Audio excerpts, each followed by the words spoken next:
Good morning, YouTube. Good morning, everyone. Happy New Year to everyone. Want to wish everyone a happy and prosperous New Year, even though we know it's going to be the same old bullshit. I was going to do a video yesterday talking about generational trauma, generational curses, but there's no need for me to do that. I mean, you can look right on this YouTube and see who's cursed and see who's going through generational trauma. You can look right on this YouTube's. Yo, I want to say something real quick and then I'm going to get off of here. Uh, GWB. Yeah, I'm talking to you. Yo, I be seeing your little videos, your little clips, your little videos. Yo, you are so right on the point, and I hope you keep it up. I hope you keep coming with us with your content, and I hope you go live sooner or later. You know what I mean on your channel. So just know I'm gonna start supporting you as well. Shout out to the rabbits. Shout out to the rabbits. It is what it is. Happy New Year's, everyone. Shout out to Soto Nation. Those of us that are still left over here in the sector, shout out to you. Happy New Year. Yesterday was a long day. Last night, I didn't feel like doing much but cook me something to eat and watch me some movies. So I really didn't feel like going live last night. But there's no need for me to talk about generational traumas or generational curses. But there is one thing I would like for it to be understood. During the times of Jim Crow, when certain people were growing up, because my parents grew up during Jim Crow, my my grandparents, my great grandparents, and my parents, they all grew up during Jim Crow. And there were plenty of times back then people had to work certain jobs they didn't want to work. They didn't want to participate in the bullshit. There was a lot of people that left from New York during the summers and they would come down south to different parts of the south to wherever their families were at, and they helped their families work in some of those fields. That the because let's be truthful about it. There are some of us who grandparents were sharecroppers. My grandparents were never sharecroppers. My grandparents were they were into illegal things. Like my mother's father, he was into bootlegging.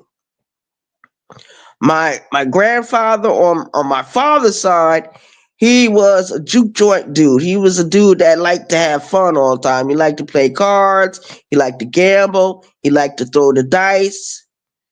So those two different dudes, they like to do different things and they did different kind of work.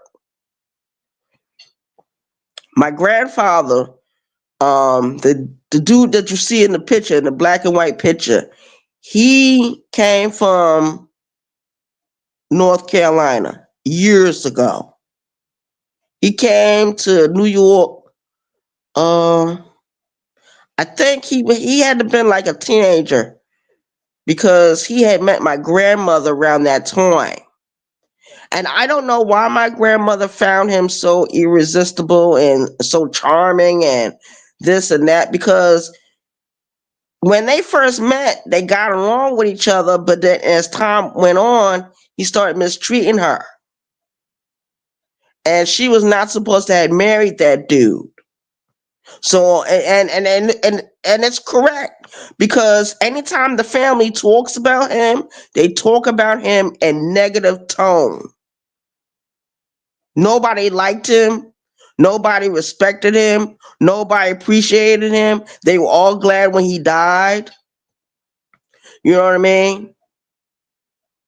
He was someone that was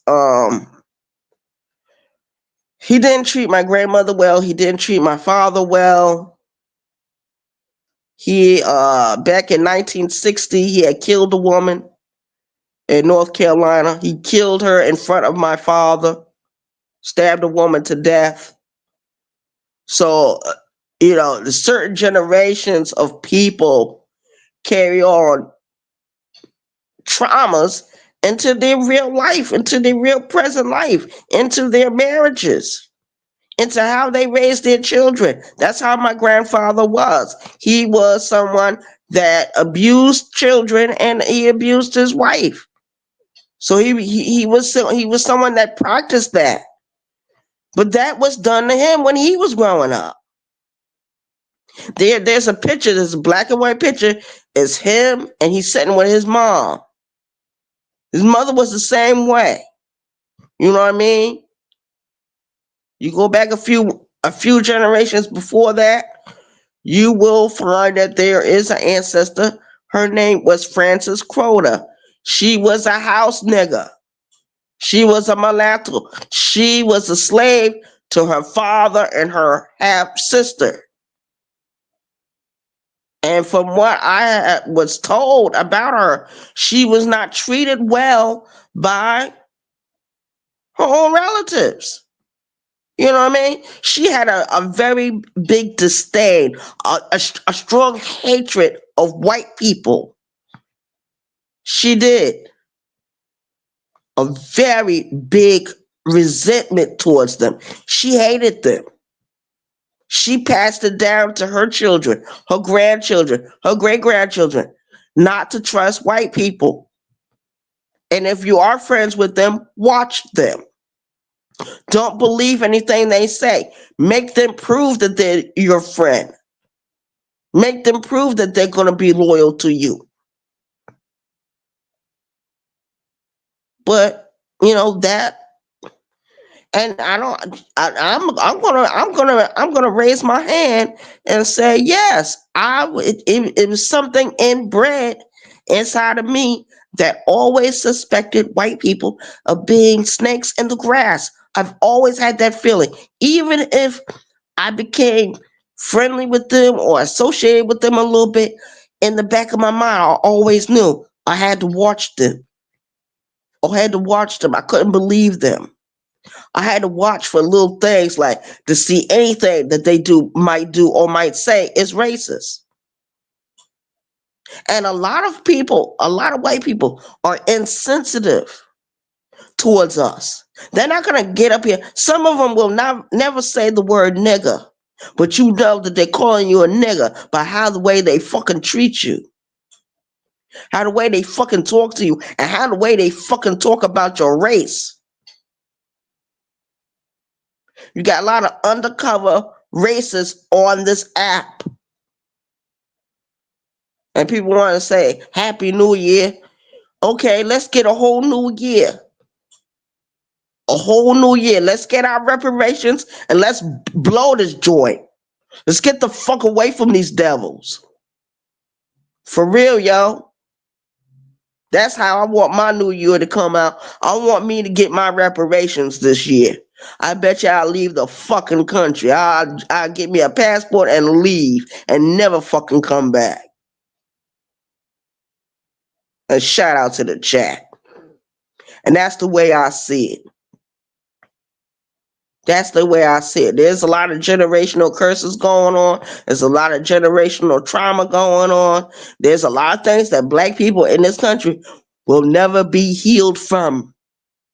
And it's going from one generation to the next, one generation to the next. It's fucking sickening.